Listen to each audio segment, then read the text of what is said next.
I shall never forget that warm April evening in 1940, when the first hint reached me that Cousin Willie had reappeared full-blown in the life of our little southern town of Fredericksville, Georgia. Until the moment he telephoned and invited me to supper, I hadn't even known I had a Cousin Willie.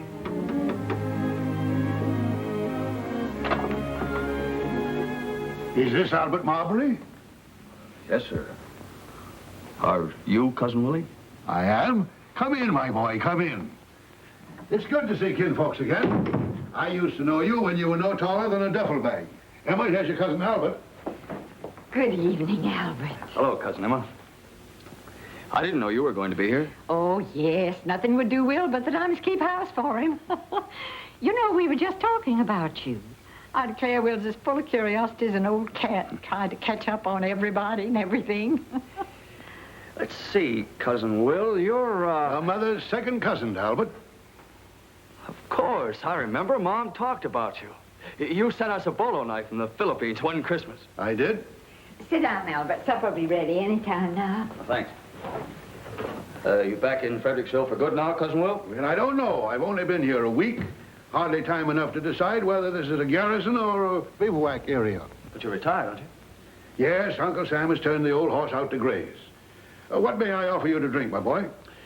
Well, if Cousin Emma doesn't mind. Oh, don't pay any attention to me. Orderly? I guess a little whiskey and ranch water, anything else you say. Yes, sir? Well, 98. Good evening, Mr. Hal. I thought you were working down at the depot. Well, yes, sir, I was till the colonel mobilized me up here. Orderly, bring us 2 rum Tampicos. Yes, sir, going to get them.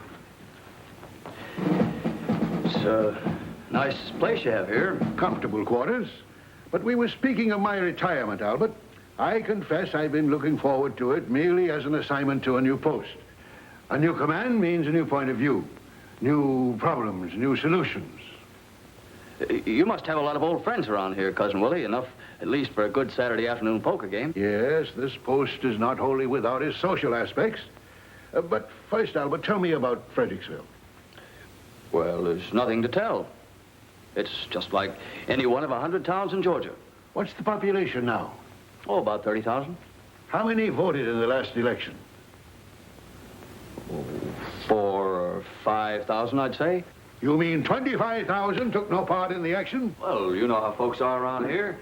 Politics and polite society just don't mix. They mixed when your grandfather was a boy. Perhaps Fredericksville is neglecting its history. Yes, sir. That road out in front was the very road over which the late General Sherman was expected to advance on Fredericksville in 1864. But General Sherman didn't come to Fredericksville, Will. True enough, Emma. Why didn't he? Didn't he think our town was as important as Atlanta? Lots of folks around here have never felt the same about Atlanta since he passed us by, had they, Cousin Emma? You aren't still expecting General Sherman, are you, Cousin Willie? Every populated center is always in danger, Albert. Call in your sentries and the enemy appears. A community's history is its family tree. Swell drink, Cousin Willie. Mess is ready, Miss Emma. All right. Just bring your drink along with you to the table, Albert. No use letting supper get cold just because Will's wound up like this. No, my boy, Fredericksville didn't spring up like a mushroom overnight out of the molded earth. It was wrested by steady hand and steady eye from the reluctant wilderness, wrested from a British king's tyranny, wrested from Sherman, wrested from the noxious mire of defeat and reparations. It is for us, the living, my boy, for you and me and every decent citizen in the community to see to it that Fredericksville does not forget that. Yes, sir. Try to keep it in mind.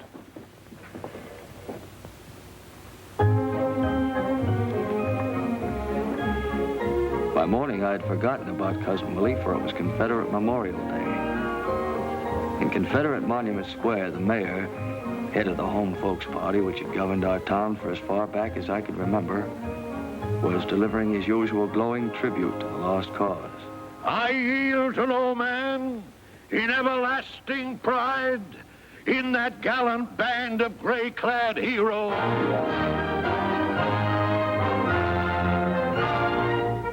With the mayor's salubrious phrases still ringing in my ears, I returned to my job under the leader. Say, how about handing this to Dewey? Sure. Thanks.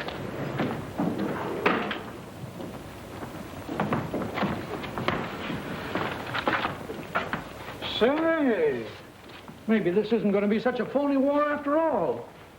Give that an 8-column banner, Pete. Nazis sweep through Norway. You got a cigarette, Al? Thanks. What about His Honor's tribute to the lost cause? Oh, yes. We mustn't let the war interfere with anything big like that. Can you beat that? It's locked. It's tighter than Well, that's the trouble of the world today. No faith in human nature. Why do you reckon a dame would want to lock up a few measly cigarettes? Maybe we should have a chisel. Well, there's one thing you can bet on. Miss Carey would never have done such a thing when she was society editor. No, Miss Carey was one swell old girl. Oh, the salt of the earth. But this new dame... Yeah, and all these fancy things here, Venetian blinds and flowers and rugs. Yeah, just like I say, there ought to be a law against women in newspapers. Louise! Yes, sir. Look at this. How come that other paper up the street gets a full-page ad from Cromarty's and we only get 6 inches? Well, I'll tell you how it is, Mr. Oates. I know. The news supports the City Hall, and the City Hall tells Cromarty's where to spit. That's about the size of it. Well, it's got to stop, boys. It's costing us money. I want the mayor's speech on page 1, you understand? Yes, sir. What else you got on the stove, Dewey? Well, the British are getting ready to pull out of Norway. No. I mean your locals. Oh, Doc Bowden says they're going to change the name of the square. What square? Confederate Monument Square. Change it to what? Tulin Square, after old Pud Tulin. So they're going to name the square after that old crook. Hold up your story on that. Right, eavesdropper. Maybe she doesn't understand that he was the founder of the Home Folks Party. I understand plenty. The way he lived on the city, the poor white relatives he kept on the payroll. Isn't there anyone around here who'll stand up for what he thinks? My father was still editor of this paper. You know, Dewey, that was another nice thing about Miss Carey. You never caught her sticking her nose into men's business. Oh, Miss Carey was sure restful.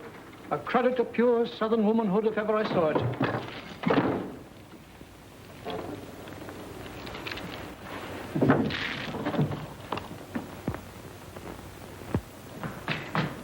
Dewey, I want a Sunday editorial on Pud Tulin. Pud Tulin? He's been dead for 20 years. Well, dig him up. Unless I miss my guess, here's our chance to get in solid with the folks down at City Hall. You know, hit the civic leader angle, talk about what he did for the city. 4 or 2. End it off on the note, the leader takes pride in joining its voice to the clamor for naming Monument Square after its benefactor and so forth. The time has come in the growth of the expansion of our city and so forth, however you feel it.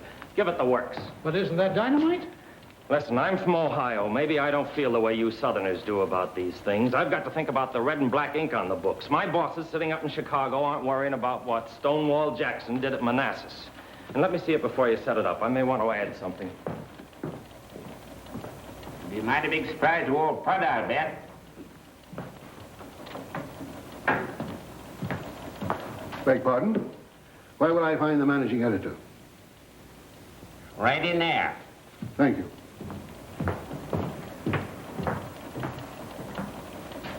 I'm Colonel Effingham, sir.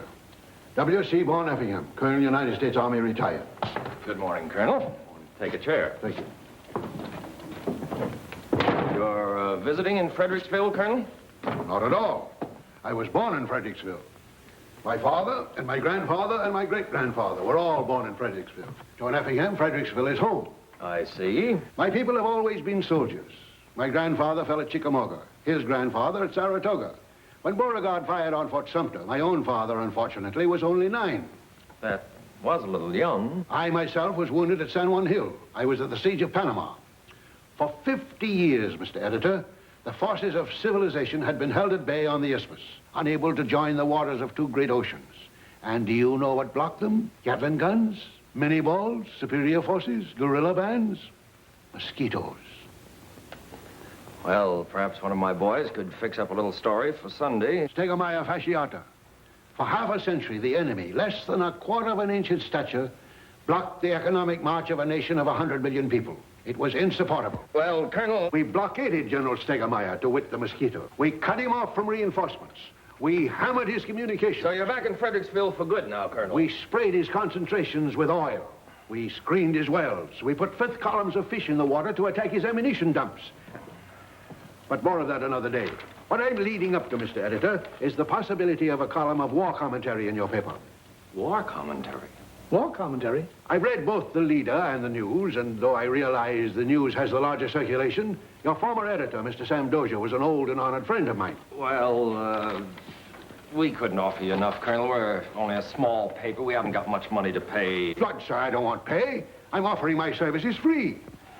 Well, I'd like to think it over. How can I get in touch with you? My telephone is 514, sir. Good day, sir. Good day, Colonel. For the love of... Who is that guy? I'm proud to say I never saw him before in my life. Sometimes I wonder what I ever did to deserve things like this. What's the harm in trying it?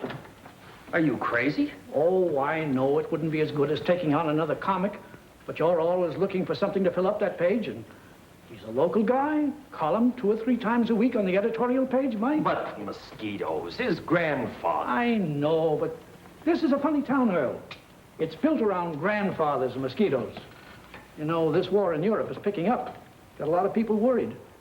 We may be getting into it ourselves. Can't tell. In that case, a lot of the boys will be joining up. And after all, the old boy was a colonel in the United States Army. You don't get to be a colonel in peace times for nothing, you know. It might set well with a lot of folks to think we had a military expert right here in the paper. Yeah, that's... I think you ought to try it, Earl. What have you got to lose? Okay, I'll take a chance. Call it on the firing line. But if you ask me anytime you buy something for nothing, that's just what you get. Did you ever hear of a guy named Will Seaborn Effingham? What's he done? He's going to run a column in our little paper. Column? I didn't know I could write. Anybody can write, Bub. As long as we're going to do it, let's do it right. Build up the old guy 2 or 3 days before you start. Get a few informal shots of the author at work and at play. You better let me handle it. All right, take along to get the pictures. No, I'll do it alone. 2 of us will make him nervous. 2 of us didn't make him nervous this morning. And for my personal information, find out the name of the last lunatic asylum he attended. I can tell him that now. Why, do you know the guy? That's my cousin Willie. Orderly! On the doubles. Orderly, our guest here wants a dog. Is there an animal on the post? There's old Buck, Colonel. Buck, I don't know him, but have him report here at once. Yes, sir. Oh, hello, Miss Emma. Oh, I don't know what Will's thinking about. This is the first time an Effingham has ever done such a thing. What'll people say? It's bad enough getting your name in the paper when you're born, or get married, or die. It's not my idea. He's a man of determination. Yes, the Effingham men have always been men of determination. Hey, one. Hey. Attention.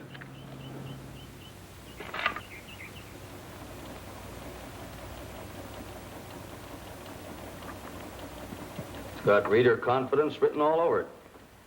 What's his name? W. Seaborn Effingham. Colonel, United States Army, retired. The dog. Buck.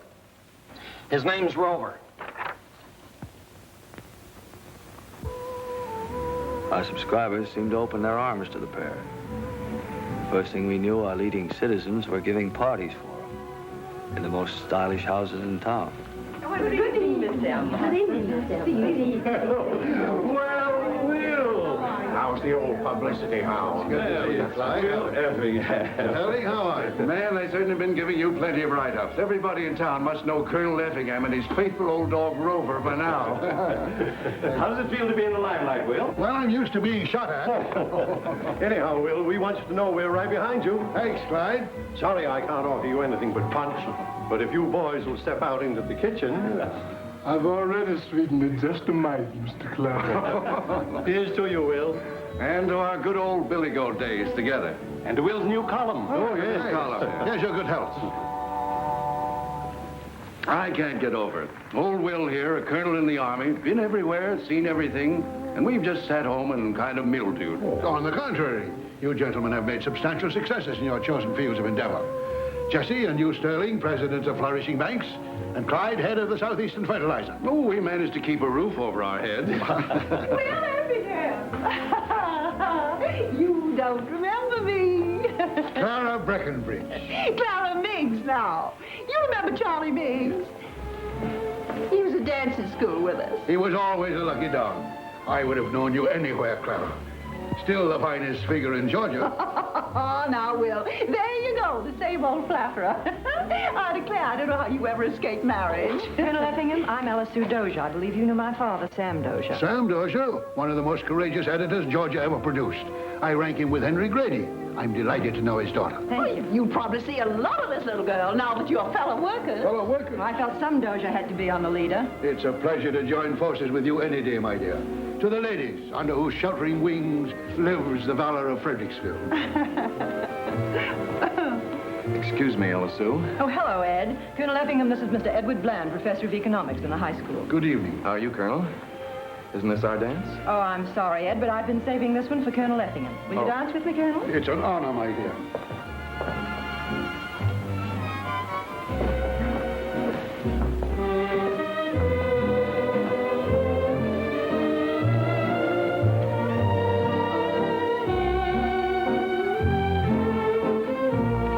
I don't mean to be sacrilegious, but you know who Will reminds me of, if he had a beard? General Lee.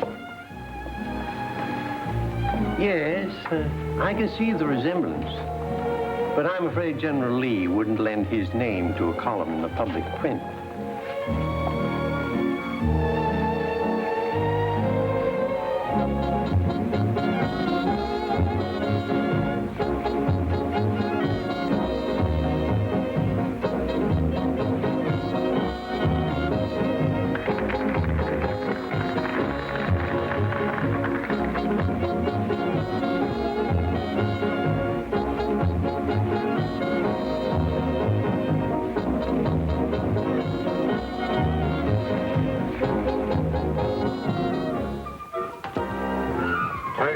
Turn ye from your evil ways. Amen. Brother, are you prepared? I am. Hallelujah. Hallelujah. The end of the world comes, brother. Are you saved? I've been saved, brother. Hallelujah. Sin will ruin you. Hallelujah, don't I know it?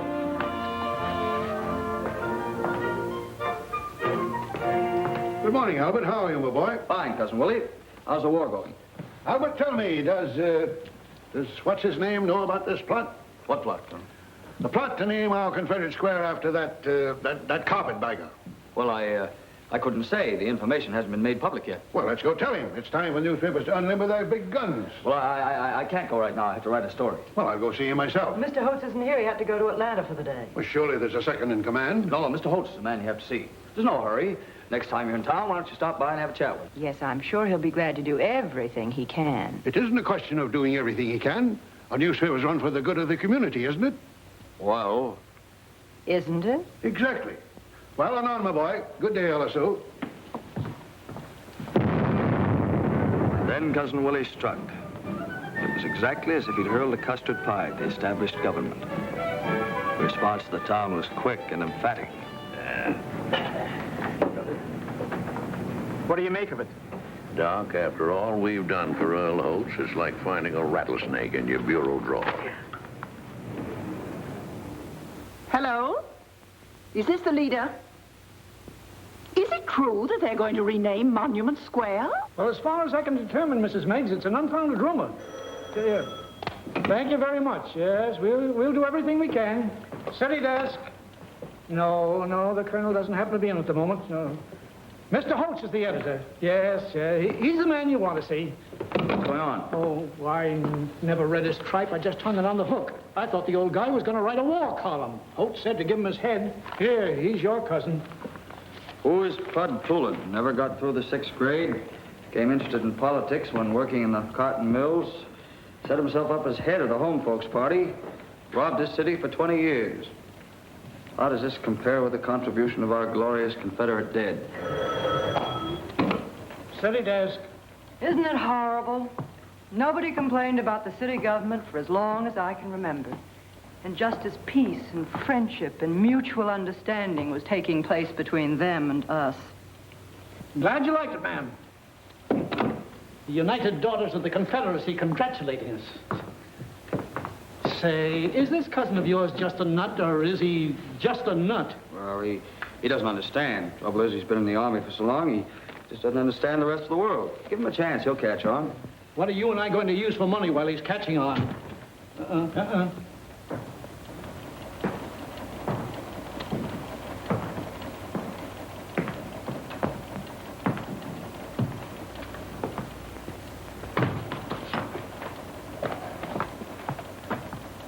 How'd it get by you, Dewey? Where? City desk. It's for you, Mr. Holtz. Hello. Mr. Holtz, this is Mrs. Clyde Manager. I just want to tell you how terribly pleased I am, how terribly pleased all my friends are with the position Colonel Effingham has taken on your paper in regard to the renaming of Confederate Monument Square. Thank you. Goodbye.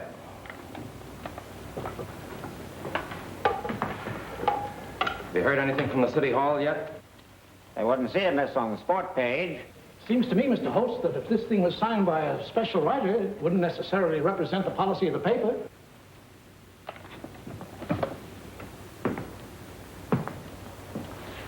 Mrs. Manitou words must have fallen so sweetly on his ear as to undermine his sense of reality.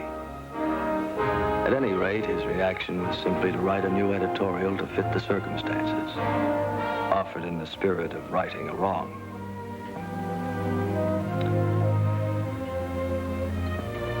I read it with satisfaction as I ordered my sausage and hominy in the Manhattan Cafe.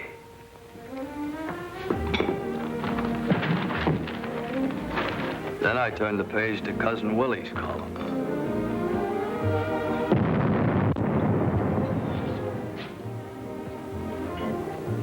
What's the matter? Coffee too hot? Listen, we shall not submit.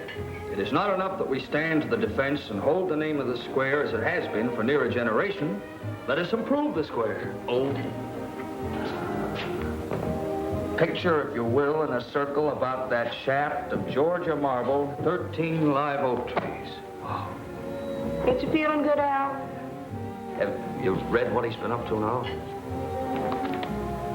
Oh, I think that'll be nice. Nice shade. It's nice to see the leaves blowing in the summertime.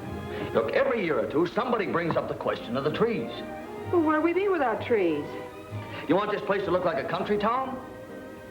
Well, anyhow, I'm not going to do it. No use bringing the whole thing up again and trying to embarrass everybody. Well, gee, I never heard of a tree embarrassing anybody. What's the matter, Al? Are the begging burned? Now, did you ever read this little piece called On the Firing Line? Yeah, sure, but we always read it. Sort of a nicer fella, huh? And look at the dog. My wife, she cut it from the paper.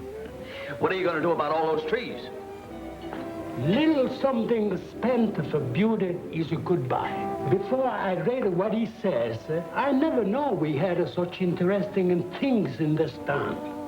You live in a place and you never know what happens way back. It makes you feel like somebody. You know, the old guy got something there.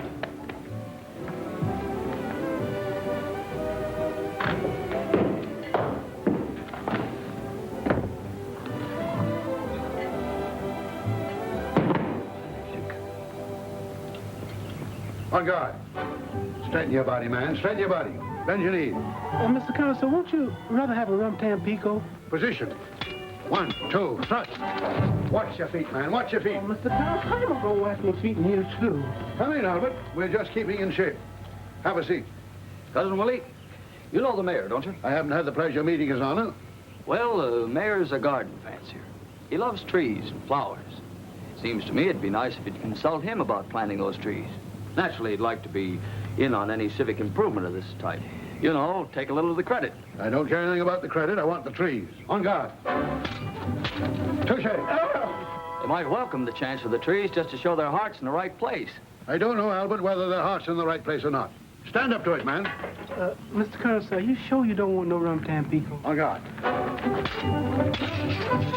They're nice fellas. They're only trying to do what's right. Mustn't forget, Cousin Willie, that they haven't had the advantage of an education and travel and that sort of thing like some of the rest of us have had. You'll be surprised where some of those boys come from. Wouldn't surprise me at all, Albert. But I don't see why our biggest and most important project, the administration of government, should be handed over lock, stock, and barrel to a bunch of incompetents. On guard. But, Cousin Willie, I don't think you're quite giving the boys their due. You? When we turned on the malarial mosquitoes in the canal zone, do you think the mosquitoes were not getting their due? On guard. Somebody has to run the government. The citizens won't do it. If it weren't for the Home Folks Party, there wouldn't be any government at all. Is it your impression, Albert, that these people are acting as trustees until such time as the citizens come of age and can take over the government themselves? Well, anyhow, I think you ought to have a chat with the mayor sometime. All right, I will. Orderly, bring the car, please.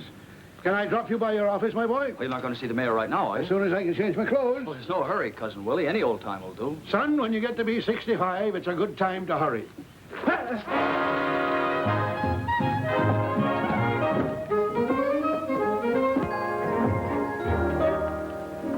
Well, your name is familiar to me, Colonel, but I can't seem to put my finger just where I've run into it before. Are you here in Fredericksville in connection with national defense? Defense of America is the nearest thing to my heart. What I want to discuss with you, Mr. Mayor, is the desirability of planting 13 trees in a circle about the Confederate monument. You write that column in the Leader. I do. I knew your name was familiar to me. Well, Colonel, I tell you what you do. Now, understand there's nobody in Fredericksville that loves trees more than I do. Any kind of beautification appeals to me. But there's a water main under Monument Square that might be disturbed, and you can't dig up a water main just to plant a few trees. Now, why don't you go see Mr. Clemmer, the city engineer? I couldn't do a thing without his approval. It's been nice to see you, Colonel. Anytime I can be of service. Good day, sir. See what I have to put up with? No gratitude. Sometimes I wonder why I ever let him put me up for bear in the first place. I don't blame you, Cousin Ed. And don't you Cousin Ed me around here.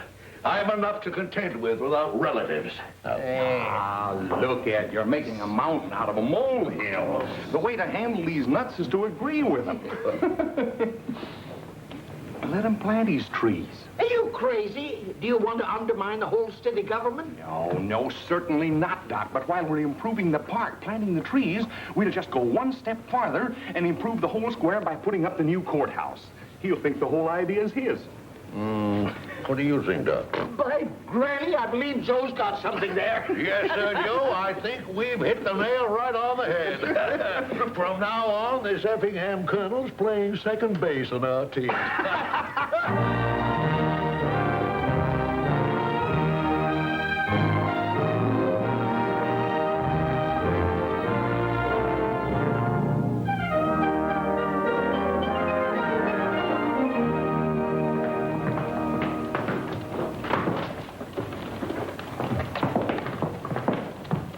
So you're going to tear down the courthouse? I have nothing to do with it. You could stop it. How? You could if you wanted to. Look, the old fire trap's about ready to fall apart anyhow. Well, how did it wear out so quickly? It's been worn out for years. I just discovered it. Well, why didn't you keep it repaired? Look, why do you suppose I'd have anything to do with this? I just tell the facts. Oh, you tell some of them. Isn't it a fact that they've already signed a contract with Bill Silk, the mayor's brother-in-law, to build a new one? I don't know anything about that. Well, you ought to know. That's your job, isn't it? Say, what's the matter with you today, anyhow?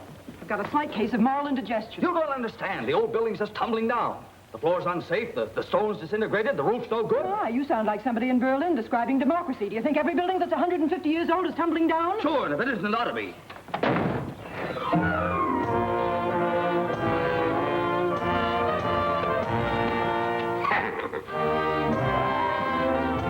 The end of the world cometh, brother. Are you prepared? I will be as soon as our artillery comes into position.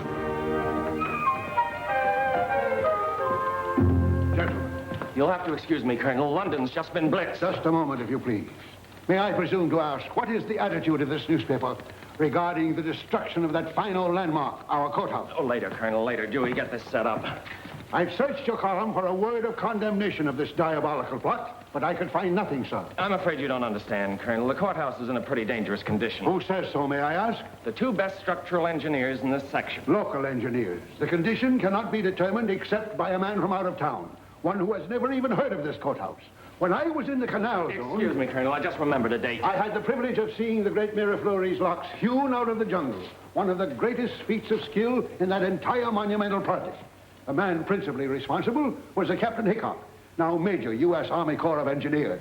Major Hickok is now retired and living in Atlanta. Let him look at this building. He'll tell you whether it's falling down or not. Colonel, nothing would give me more pleasure than to help in getting your friend this little job. But no loyal citizen of Fredericksville wants to ask Atlanta anything. Besides, there's the cost of bringing him here. Look, sir, I'll get him here for nothing. Doesn't that imply a lack of confidence in the government? It certainly does. I've discussed this matter with a number of responsible citizens. And they agree that the leader, true to its name, should sponsor a movement. What responsible citizens? People you know. They'll come forward when the time is right. Never fear. I'm a newspaper man, Colonel, not an evangelist. My function is to inform our readers of what's going on in the world, not to advise them. If a group of citizens want a third engineer to look at this courthouse, bring him in. I'll print the story. That's our position. As you say, Mr. Editor.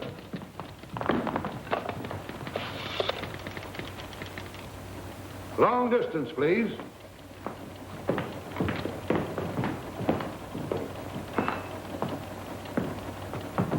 You never get anything for nothing. I always did know that. You got me into this. Remember, I told you what would happen. But all I said... And you, don't stand there with your mouth open. Do something. He's your cousin.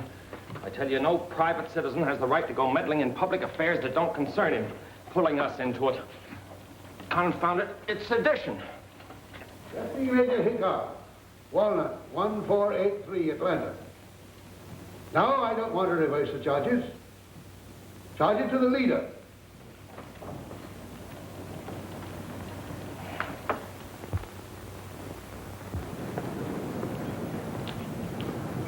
Naturally, we didn't carry any build-up on Major Hickok's coming to Fredericksville. But I was detailed to accompany him and the colonel on their tour of the building, just to make sure they didn't go into a huddle and fling us a fast one. Of course, if the major should happen to agree with the local contractors that a new building was needed, it was to be a page 1 story with a byline. I don't quite see how this old wreck rates a society column. I'm just here on my own. Curiosity? Interest. Trying to check up, Trying to make sure I won't draw any wrong conclusions. Possibly, or print them. How do I get up onto the roof? Right this way, gentlemen.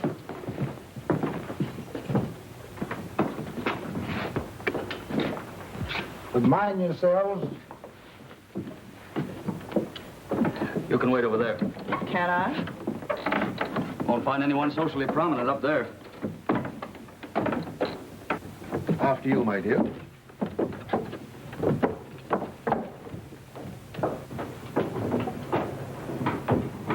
Fire up here? Way back, just after the war. War between the states? No, sir. That other war. Surface charm. I'd like to see the rope.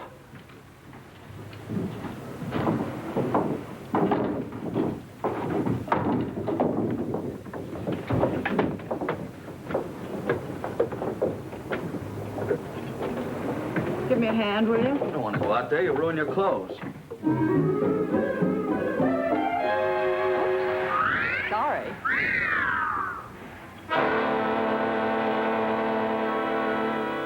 What's the matter with that Effingham colonel, anyhow? Bringing in that old has-been engineer from Atlanta.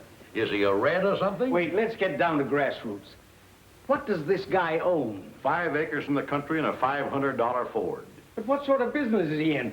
Maybe we ought to inspect his plumbing. He's retired. What does he live on, then? Yeah, he gets a pension from the United States government. He's still got a water bill, hasn't he? Reformers are mighty touchy about water bills. Gentlemen, the question before us is the new courthouse. Exactly. And if we don't watch out, he's going to get people to thinking we're trying to railroad this thing through. The people don't care. I don't know, Doc. You can never tell about that. Well, my idea is to get the jump on him. Call a public meeting. Discuss the whole thing right out in the open. Show him we're not trying to hide anything. But, Ed, you're my brother-in-law, and the contract for the courthouse has already been signed. Don't you worry, Bill. You'll build it. We only want to do what's right and proper. Besides, how many people came to the last public meeting? Yeah, must have been 15, counting you and me. It's a good idea, Chief. Let the public get it off its chest. The public hasn't got anything on its chest but a shirt. Right, Doc. Suppose you call Holtz around the leader. Let him have the story. We set the meeting for a week from tonight in the courthouse in the Superior Courtroom. Think that'll be big enough, Your Honor? Well, it's not up to us to get a crowd.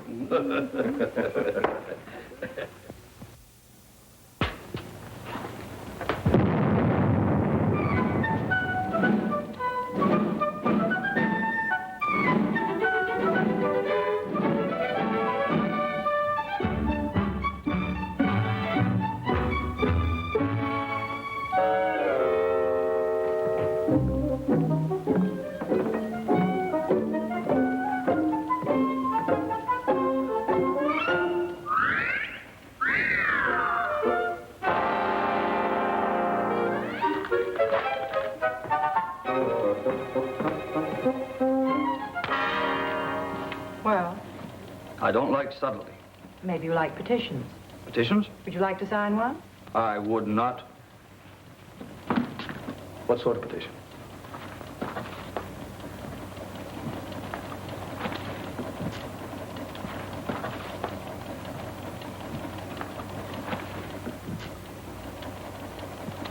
Listen, honey child, you've reached the age of reason. Do you really think free people in a free country are going to sign their commercial death warrants? I'm not asking you to sign. I asked you if you want to. I have nothing against the old courthouse. As a matter of fact, I have a personal attachment for it. Just think Cousin Willie's stirring up a lot of unnecessary trouble. He's stirring up a lot of trouble, all right. Sort of feel sorry for the old guy. He's like a rabbit, bouncing out of his nice briar patch and leaping lickety-split across the field under the muzzles of 12-gauge shotguns. More like a rabbit to sit cowering in his nest. Put it on the desk, will you?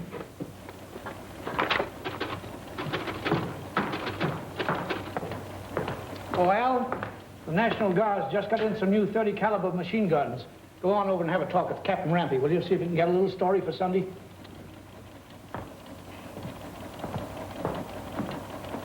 Well, it's water cooled. This is your water jacket, your hose, your water can. It fires from a belt of 250 rounds. And it fires at the rate of 500 to 550 rounds per minute. Not steadily, of course, but in short bursts. Then a funny thing happened.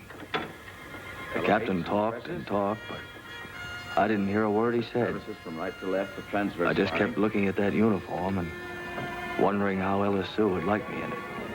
Well, here, this field manual will tell you all about it.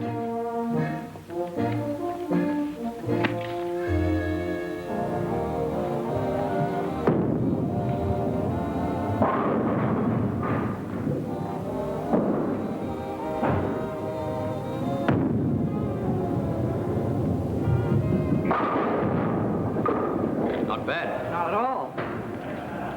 Well, Professor? How are you, Marbury? By the way, did I tell you... Tell me what? I've offered my services to the government. That's swell, Ed. You what? You are now addressing Private Marbury of the Georgia National Guards.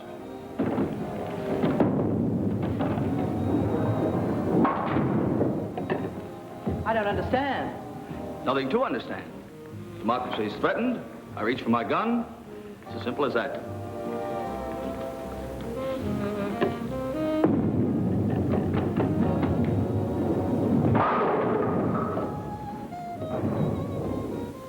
Funny that all of a sudden you should be so much more concerned about democracy in Europe than democracy in Fredericksville.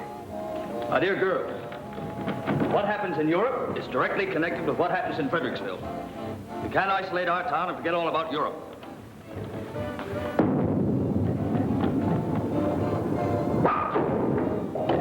Neither can you isolate Europe, which is 3,000 miles away, and forget about Fredericksville right here under your nose.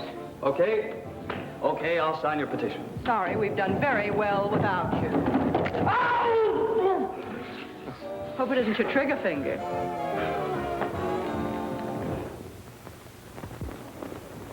Thursday night was more fitting to moonlight and mint juleps than to public meetings. But to everyone's amazement, there was quite a turnout. We stay together, ladies. Mostly widows and old maid aunts.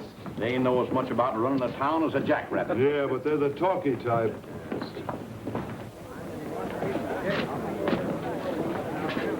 Well, there seems to be a scarcity of bank presidents and captains of industry. Where's Mr. Clyde Menadue? Probably in a dugout. He usually is when there's any shooting. Mr. Mayor, lady. Hello, boy. Mr. Mayor. The sooner we get started, the better chance we have of getting out of this place before it collapses. Just a minute, Mr. Mayor. If you please, sir. These ladies have not found seats. Oh, ladies, I think you'll find comfortable seats over by the window. I know you're all anxious to get through with this so you can go on about your own affairs. To the contrary, Mr. Mayor. This matter requires considerable discussion. There he goes.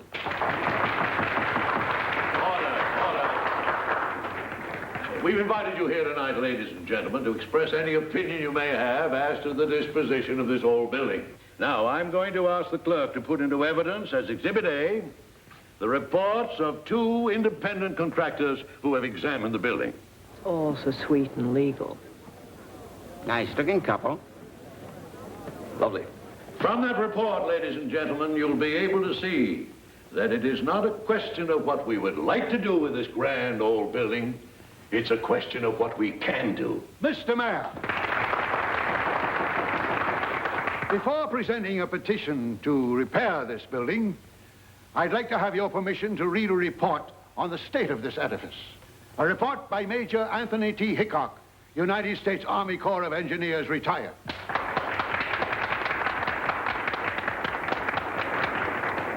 But we don't know anything about this gentleman. You've heard of the Miraflores locks, I presume, sir? Why, no, sir. I don't think I've ever heard of that particular brand. Have you heard of the Panama Canal? Why, yes, I've heard that. Major Hickok was the engineer in charge of that monumental achievement in the Panama Canal. He's examined this building from top to bottom and has filed his report. Has this man a license? Yes, has this man a license? A license? He has a Congressional Medal of Honor. Mr. Mayor, I move that the chair accept the Major's report in evidence. Certainly. I was just about to make the same suggestion. Proceed, sir. That the structure should have been allowed to deteriorate to such an extent as now is a matter of apparent negligence, concerning which it is not my duty to report.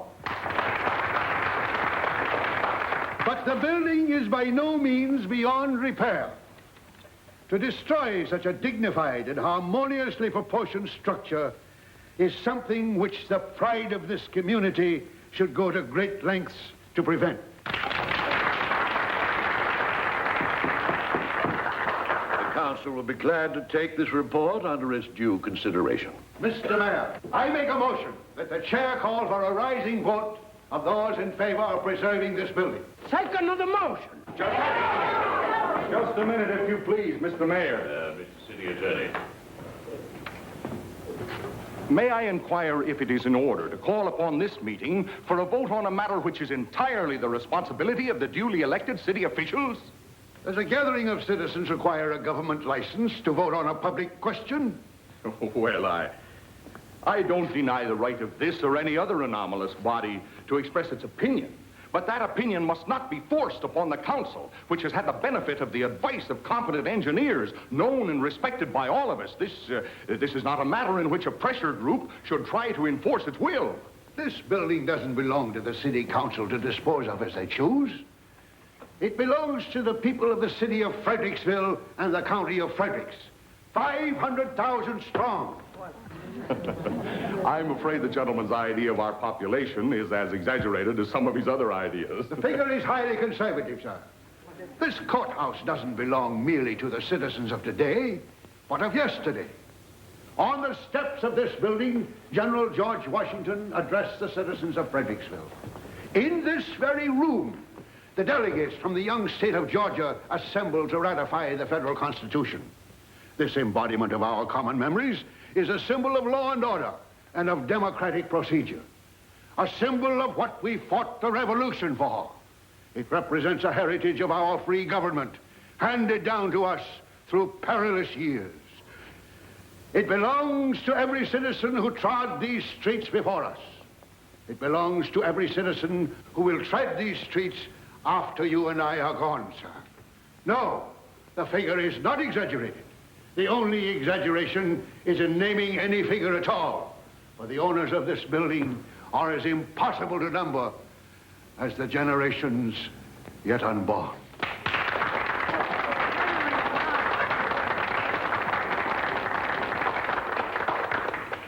The old boy's quite an orator.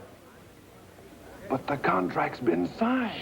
The council is, of course, interested in the opinions of the citizens. Whatever is done with this old building is going to cost money. The taxpayers' money. And it is our duty to see that that money is well spent. Now, in order to either rebuild or repair, we will need WPA help. If a grant can be secured from the WPA, it will take care of 1/3 of the cost, But the WPA is not interested in repairing old buildings. However, there is every reason to believe that a grant of 1/3 can be obtained toward building a new courthouse. May I ask, what would be the approximate cost of these two projects? Approximately $375,000 for a new courthouse. And for repairing? $390,000. You mean to say it would cost $15,000 less to build a new courthouse than to repair this one? $15,000 on the face of it, ma'am. But when you add to that saving the $120,000 that the WPA will probably grant, you have a total saving to the taxpayers of something like $150,000. Preposterous. What kind of repairs would cost $390,000? It's all contained here, sir, on the report of the architect, which unfortunately is too long to read. This building should be preserved, no matter what the cost.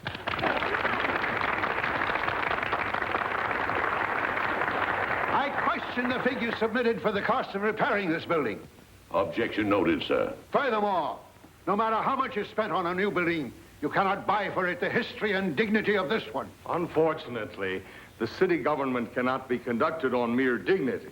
We are entrusted with a duty of providing the county with safe and proper means for carrying on its business. Has the WPA already agreed to grant $120,000 for a new courthouse?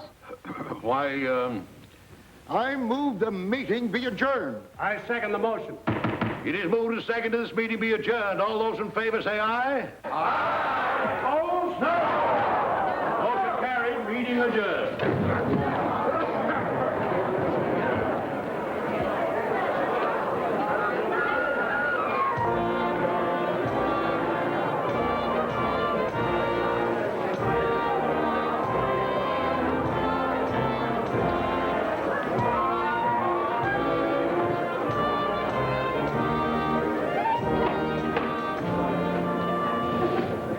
Cousin Emma,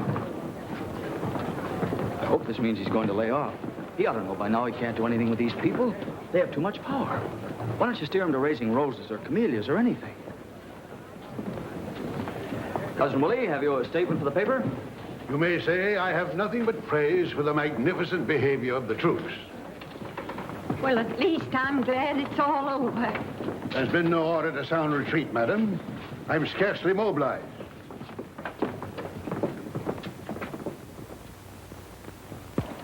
Write an editorial to go with it.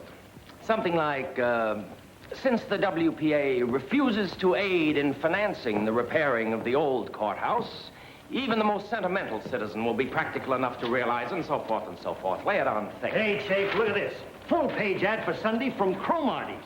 Good boy. Yeah, well, don't thank him. Thank your pals down at City Hall. They passed the word to Cromarty's. You see, that's what comes of playing ball on the right team. See to it we keep on doing that. City desk. For you, Mr. Holtz. Atlanta calling. Hello? Colonel Effingham speaking. It's him. Yes, Colonel? Your cousin. In other words, sir, the local authorities seem to be suffering from a considerable misapprehension. The WPA has, 1, not agreed to aid in the building of a new courthouse, and 2, has not refused to aid in the repairing of the present structure. In fact, the WPA has not even been approached in the matter. Therefore, since it was this misrepresentation regarding the attitude of the WPA that caused the citizens at the recent public meeting to hesitate as to how to cast their vote, I insist, Mr. Editor, that you demand a new public meeting. I'll inform the mayor of your suggestion, Colonel. That's the best I can promise. Goodbye. Give me strength. What are we going to do with him? Why don't the officials do something? Is the whole country headed for chaos? Is he trying to start a second party here with all the wastes of campaigns? Why, some of these people have been in office since they got out of the 5th grade. They know their job. Is he trying to turn them all out on the street? You're not going to print that, are you? If we don't, the news will blow it wide open, especially when they see what we got from Cromarty's. Al, go and tell the mayor we've got to run it. Maybe they can think of something. Who, me? He's your cousin. Why did he have to come back here? Nice and peaceful and contented. Couldn't he stay in Panama with General Stegemeyer? To wit, the mosquito. For your identification tag. Oh, hello. Mrs. Meggs, you know Mr. Marbury, one of our bright young reporters and one of our most patriotic citizens. Oh, yes, of course. You're a relative of my very dear friend, Colonel Effingham, aren't you? Sort of. They're devoted. Hey, Al.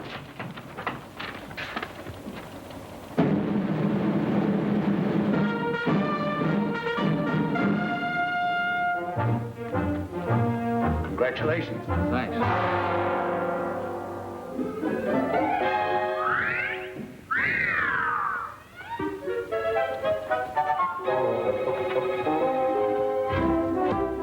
The town took it like a man.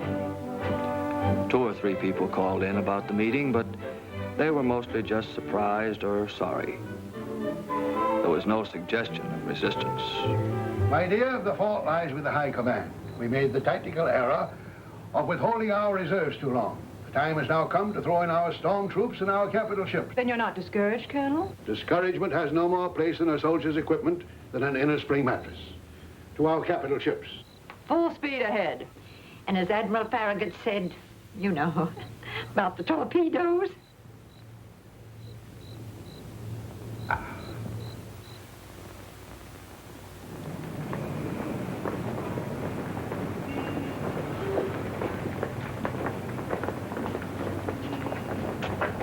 Top on the list of the colonel's reserves was his friend Sterling Tignor. Well, what do you want me to do, Will? I want you to help us save this fine old courthouse. It belongs to the people, and the people want it saved. Will, let me tell you something. I've been watching all this to do about the courthouse. It reminds me of somebody trying to open up a can of sardines with a pocket knife. You're going about this the wrong way. If you want to save that courthouse, you can do it. Are you suggesting bribery? These are practical men you're dealing with. They listen to reason.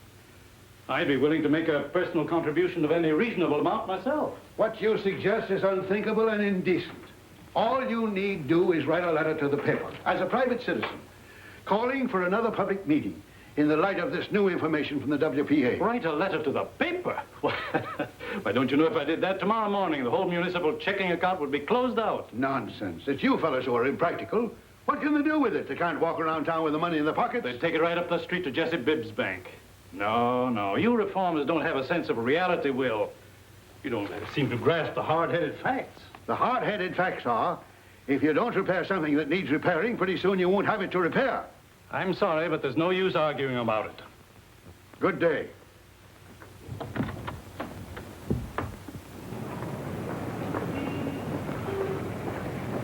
I'm sorry, Will, but you're making a mistake, a great mistake, to antagonize these people. Antagonize? Do you advocate appeasement? No, but what you're proposing is that I stab my stockholders in the back. And that I'm most assuredly will not do. What about all the widows and orphans who own stock in the Bank of Fredericksville? Fudge, sir. What about all the widows and orphans who own stock in the city of Fredericksville? What are you afraid of, man? No citizen has anything to fear from a politician. The young men of this town will be going off to war soon. They've volunteered to serve their country in time of war. When they come home, they must be prepared to volunteer to serve their community in time of peace. To confront every enemy of progress wherever he shows his head. What sort of example are we going to set them? I'm sorry you won't see this realistically, Will. Idealism is all right in its place, Idealism is everything, Jesse. Without it, you go stumbling along in the dark day after day. It's your match in the dark tower. Oh, romantic, then, whatever you want to call it. There's nothing more romantic in any of us than to think we are not romantic. We are such stuff as dreams are made on. Well, never mind. There's one man in this town who sees things the way I do. Clyde Manadoo. He can buy and sell a lot of you bankers, and you know it. I let him call the tune. We'll see if you fellas dance. Yes, sir, I should have consulted Clyde Manadoo in the first place. He'll put a stop to this invasion.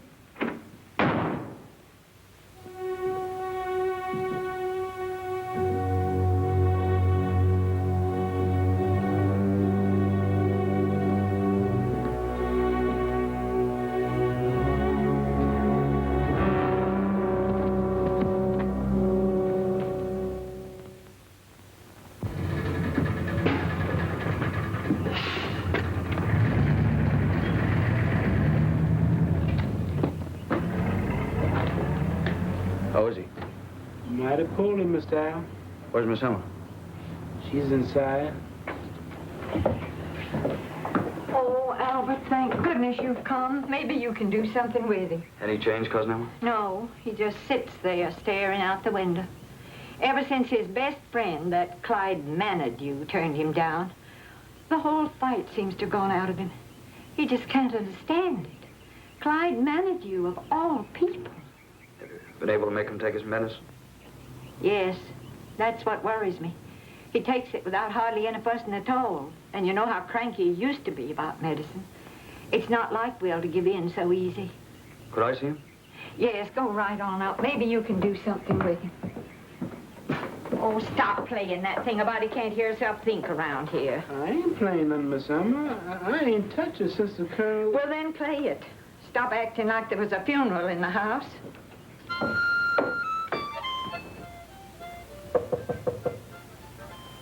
Come in. Hello, Cousin Willie. Step in, Albert.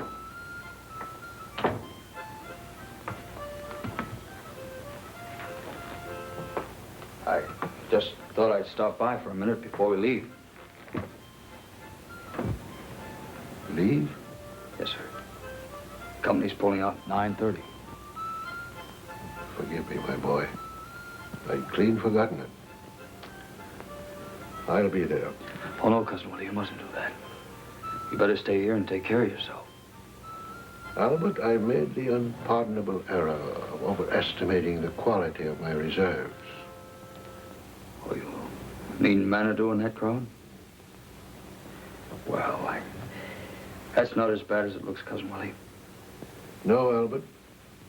There's only one phase of this whole campaign I can look back on with satisfaction. When I first saw you again, I must say you seemed as indifferent to the fate of Fredericksville as all the rest. But after you began to consider the life story of Fredericksville and realized the toil and blood and sorrow that Fredericksville had grown from, your indifference began to leave you, and you enlisted in the National Guard. Sure, Colonel, but... Now that we've come to a time of new growth when toil and blood and sorrow are again called for, I'm proud, Albert. Proud that you stepped forward among the first. The same is true of your comrades in arms. I didn't do anything, Cousin Willie. They just drafted me anyway. Albert, I want you to have this. Oh, no, Cousin Willie, I couldn't take that. This was the first wristwatch in the Panama Canal Zone.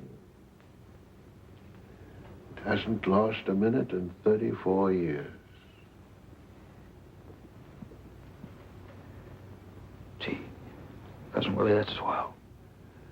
I should like to think of it carrying you into action. In action, my boy, timing is very important. Thank you, sir. Well, I guess I'd better be shoving off. Goodbye, sir. Goodbye, my boy. God bless you.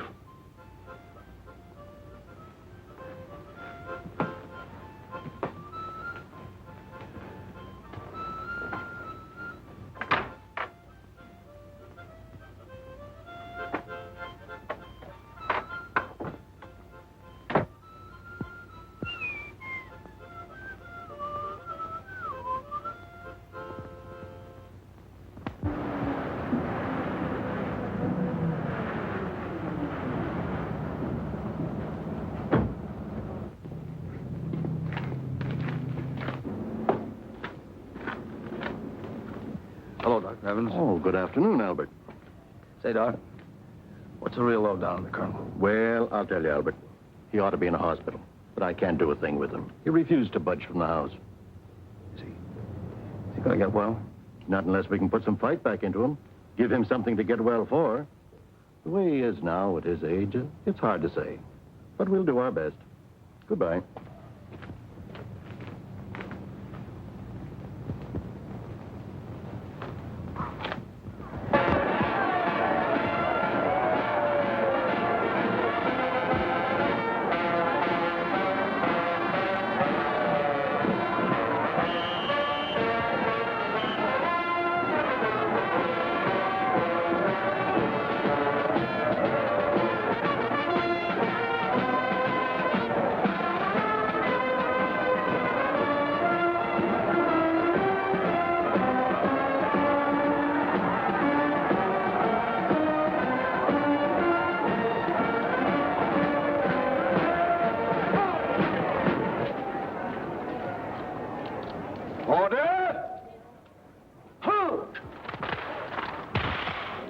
Eythe!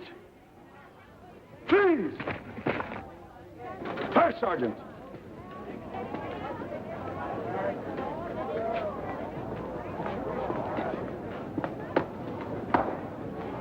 Dismiss the company. Yes, sir. Inspection, hunt! Put, hunt! Dismissed.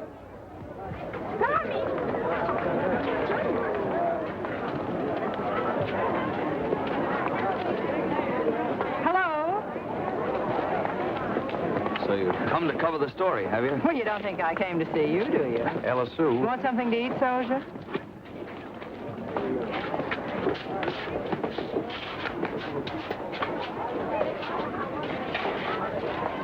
Have you a statement for the press? Only that I wish to convey to our esteemed city leaders my heartfelt appreciation for this delicious barbecued pig, without which democracy as we have known it in Georgia.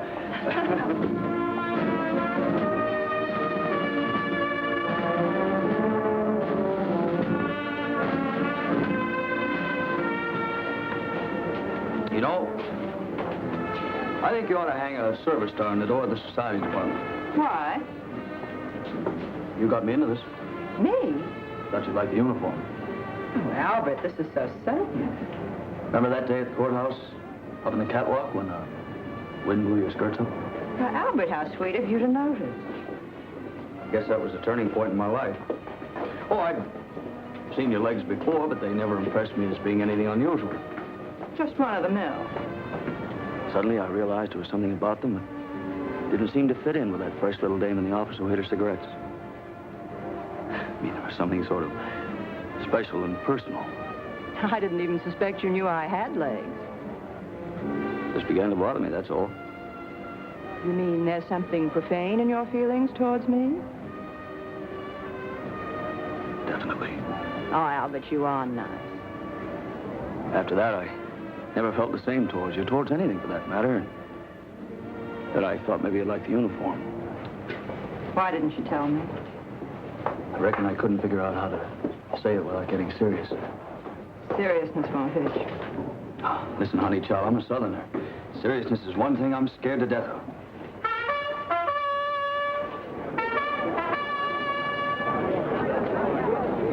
Ladies and gentlemen, it is my privilege and distinguished pleasure to present His Honor, the Mayor.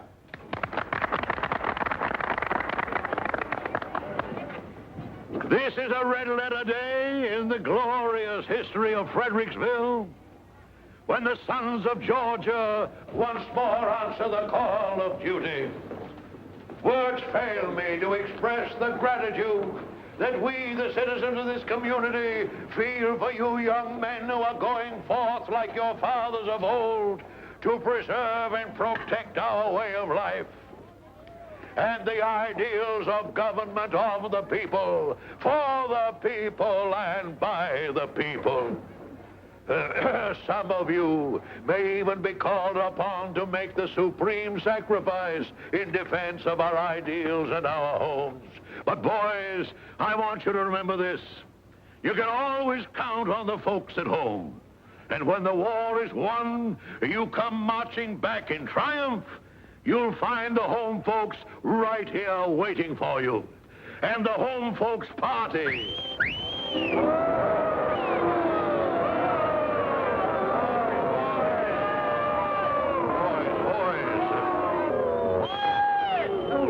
Quiet! I want to make a speech. I've listened to all the bunk I want to. We guys are going out to do a job that's got to be done. Maybe we won't get back in time for the next election. But when we do get back, we want to make sure that we're going to have something to say about what's going on around here. Too many of us have sat back like scared rabbits. We're scared to talk, scared to vote, scared to even look at things the way they are. But maybe by the time we get this job done, we won't scare so easy. Maybe more people heard Colonel Effingham than you thought. When an honest man speaks out, you'd be surprised how many people hear him. Maybe they're tired of political tricks and grabs and runarounds and shenanigans. Maybe they want that town run and not run down. And about this courthouse, leave it right where it is. See to it that it's fixed up by the time we get back. If it's not fixed up, we're gonna want to know why. And leave Monument Square alone, too. We had enough of pud tooling while he was here in person. Am I right, fellas?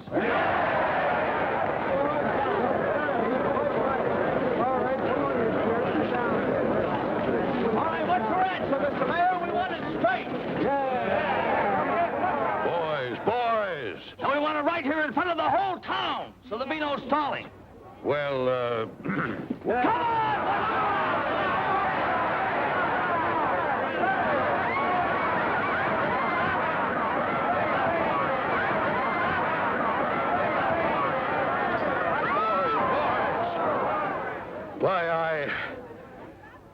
we promise.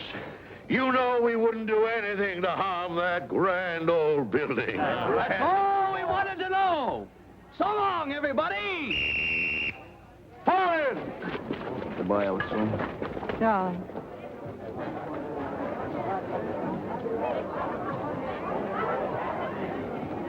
Left. Please. Right shoulder. Forward.